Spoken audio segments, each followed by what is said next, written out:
10 winter dangers that could kill your dog and what to do about them. Picture this. It's a beautiful snowy morning. You let your dog out to do their business, and 5 minutes later they're limping, whimpering, and refusing to walk. What just happened?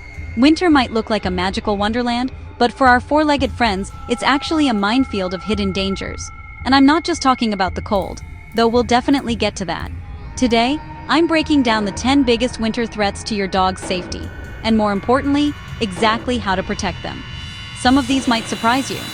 Hang around to the end for some bonus tips. Let's dive in. Danger. 1. Hypothermia. Let's start with the obvious one that people still get wrong all the time. Hypothermia. Now, you might be thinking, my dog has fur, they're fine. But here's the thing. Not all dogs are created equal when it comes to cold tolerance. That husky? Yeah, they're living their best life in a blizzard. Your chihuahua? They're one strong wind away from becoming a popsicle. Hypothermia happens when your dog's body temperature drops dangerously low. We're talking shivering, weakness, shallow breathing, and in severe cases, it can be fatal. The scary part? It happens faster than you think. Below 20 degrees Fahrenheit, all dogs are at risk with extended exposure. Below 32, small breeds and senior dogs are already in the danger zone. While no official number exists, based on discussions with veterinary professionals and shelter data, a reasonable, conservative estimate is that several thousand dogs in the United States die from hypothermia or related complications each year. The vast majority of these deaths are preventable. How to protect them? Limit outdoor time in freezing weather. Get your dog a proper winter coat, not just for Instagram, actually for survival. And watch for warning signs.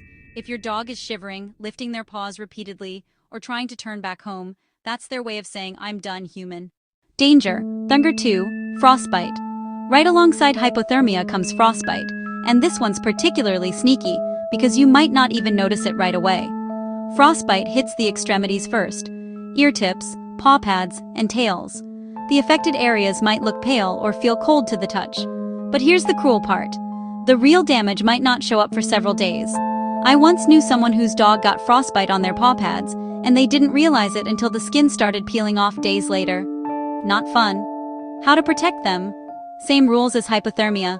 Limit exposure, use booties for paws, and do a full body check after every cold weather outing. Feel their ears, check their paw pads, run your hands along their tail. Prevention is everything here. Okay, now we're getting into the stuff that freaks me out. Antifreeze poisoning. Antifreeze has this sweet smell and taste that dogs find irresistible. And I mean irresistible. They will actively seek it out. But here's the nightmare. Even a tiny amount, like a few licks from a puddle, can cause fatal kidney damage. The worst part? Early symptoms look like your dog is drunk, stumbling, seeming disoriented. By the time you realize it's not just them being goofy, the damage might already be done. How to protect them? Clean up any antifreeze spills immediately and thoroughly. Switch to pet-safe antifreeze. It exists. Use it. Store all automotive fluids like they're liquid death, because to your dog, they basically are. And when you're walking, watch for puddles in parking lots and driveways. That shiny green puddle? Steer clear. Danger number 4. Ice melt and road salt. Speaking of things on the ground that'll ruin your dog's day, ice melt and road salt. You know how your hands get when you touch rock salt? Imagine that on the soft pads of your dog's feet. We're talking chemical burns, cracks, and intense irritation. And then, because dog's gonna dog, they lick their paws, and now that burning sensation is in their mouth and digestive system. I've seen dogs with paws so cracked and bleeding from road salt that they couldn't walk. It's heartbreaking and completely preventable. How to protect them? 3 words: wipe those paws. After every walk, before they can lick them. Better yet, get some dog booties. Yes, they look ridiculous. Yes, your dog will hate you for approximately 30 seconds, and yes, they're worth it. Also, use pet-safe ice melt on your own property. Your dog will thank you, and so will the neighborhood cats. Danger number 5. Frozen lakes and ponds. This one should be obvious, but every winter dogs fall through ice. Every single winter. Dogs don't understand ice thickness. They see a surface, they think, cool, new path, and suddenly they're in freezing water fighting for their lives. And here's the thing that makes it even worse. People panic and try to rescue them, and now you've got a person and a dog in danger. How to protect them? Keep your dog leashed near any frozen water. I don't care if the ice looks thick. I don't care if other dogs are on it. Just know, choose a different route. And if you live near water, make sure your yard is secured so your dog can't wander out onto ice unsupervised. Trust me, it's not worth the risk for a scenic winter walk. Here's something that surprised me when I learned it. More dogs get lost in winter than any other season. Why? Because snow and ice cover up all the familiar scents they use to navigate. Your dog's sense of smell is basically their GPS, and winter weather scrambles the signal. Add in reduced visibility from snowstorms, and your dog can get disoriented just a few blocks from home. How to protect them? Always, and I mean always, use a leash during snow or low visibility conditions. Make sure their ID tags are current and their microchip registration is up to date. Consider a bright colored vest or collar light so you can spot them easily in snow. And never let them off leash in unfamiliar areas during winter. That's just asking for trouble. Danger. Number 7. Dry, cracked skin and paws. Winter doesn't just attack from the outside. The dry air wreaks havoc on your dog's skin too. Think about how your own skin gets in winter. Dry, itchy, cracked. Now imagine you're covered in fur and can't use lotion. That's your dog. Add in the constant transition between freezing outdoor air and heated indoor air, and you've got a recipe for seriously uncomfortable pups. Plus, snow can pack between their toe pads, forming painful ice balls that pull on the fur and cut into skin. How to protect them? Use a humidifier indoors. Apply paw balm before and after walks. Coconut oil works great too. Reduce bath frequency because it strips natural oils. Trim the fur between their toe pads to prevent ice balls. And if you notice excessive scratching or flaky skin, talk to your vet about supplements. Omega-3s work wonders. Danger. Number 8. Space heaters and carbon monoxide. Now let's talk about the dangers inside your home, because winter brings those too. Space heaters are great until your dog knocks one over or gets too close and burns themselves. And dogs seeking warmth will absolutely curl up right next to a space heater without understanding the danger. But the scarier threat? Carbon monoxide. Faulty furnaces leak this odorless, colorless gas that can kill your entire family, pets included. How to protect them? Use space heaters with automatic shut-off features. Create barriers so dogs can't get too close or knock them over. Never leave them running unattended. And for the love of all that is good, install carbon monoxide detectors on every floor of your home and have your furnace inspected every year before winter hits. Carbon monoxide doesn't discriminate. It'll take out your dog just as fast as anyone else. Winter means rodents moving indoors, which means people breaking out the rat poison. And that means danger for your dog. Dogs can eat the poison directly. It's often made to smell like food to attract rodents.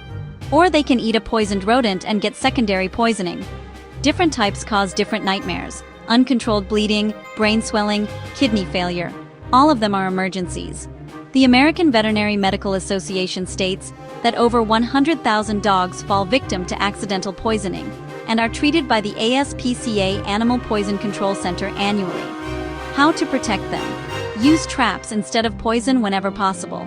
If you absolutely must use rodenticides, put them somewhere your dog cannot possibly access. And I mean cannot, not probably won't. Tell your neighbors if your yards connect, and know what products you're using so if there is an emergency, you can tell your vet exactly what was ingested. Time matters with poisoning. Every minute counts. Danger. 10. Inadequate outdoor shelter. If your dog lives outside or spends significant time out there, we need to talk about shelter. A doghouse isn't just a cute backyard decoration, it's survival equipment.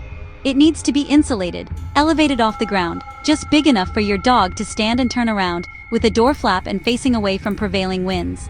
But here's my real talk moment. If temperatures are below freezing, your dog should be inside. I don't care how good your doghouse is. Very young, very old, sick, or short-coated dogs should never be left outside in freezing temperatures for extended periods. How to protect them? Bring them inside. That's it. That's the answer. If you absolutely cannot, then provide proper shelter with dry bedding that gets changed regularly, and use heated water bowls so they don't dehydrate. But seriously, if it's too cold for you to be out there comfortably, it's too cold for your dog. Bonus tip number 1. Cars and warm engines. This goes for any outdoor animals. Quick one here, but important. Animals seek warmth under car hoods in winter. While this mostly affects outdoor cats, dogs can also crawl under cars or near warm engines. And when you start that car without checking, well, I don't need to paint that picture. How to protect them? Bang loudly on your hood and honk your horn before starting your car, especially if it's been parked for a while. Check your wheel wells if you're in an area with strays. And if you can park in a garage, do it. It takes 5 seconds and could save a life. Bonus tip number 2, arthritis flare-ups.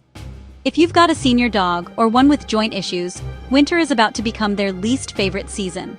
Cold weather makes arthritis worse, period. And when you combine painful joints with slippery, icy surfaces, you've got a perfect storm for falls and injuries. I've watched older dogs go from happily walking to barely moving once temperatures drop. How to protect them? Shorter, more frequent walks instead of long ones. Stick to cleared paths. No ice skating for arthritic dogs. Talk to your vet about joint supplements or pain medication if needed. Provide orthopedic bedding in the warmest parts of your house. And here's a big one. Keep them at a healthy weight. Extra pounds mean extra stress on already painful joints. Your senior dog doesn't want to be a couch potato, but they need you to make winter manageable for them. Alright, let's bring this home. Winter doesn't have to be dangerous for your dog. Armed with this information, you can keep them safe, happy, and healthy all season long. Here's my golden rule, and I want you to remember this. If it's too cold for you to be comfortable outside, it's too cold for your dog. Period. Watch for warning signs: shivering, whining, lifting paws, reluctance to move. Keep emergency vet numbers handy. Do regular checks after outdoor time. And when in doubt, bring them inside and keep outdoor time brief. Your dog depends on you to keep them safe. They can't tell you when antifreeze smells tempting, or when their paws are burning from road salt. They trust you to know better. So this winter, be the pet parent they need you to be. If this video helped you, smash that like button and subscribe for more pet safety content. Drop a comment below telling me which danger surprised you most.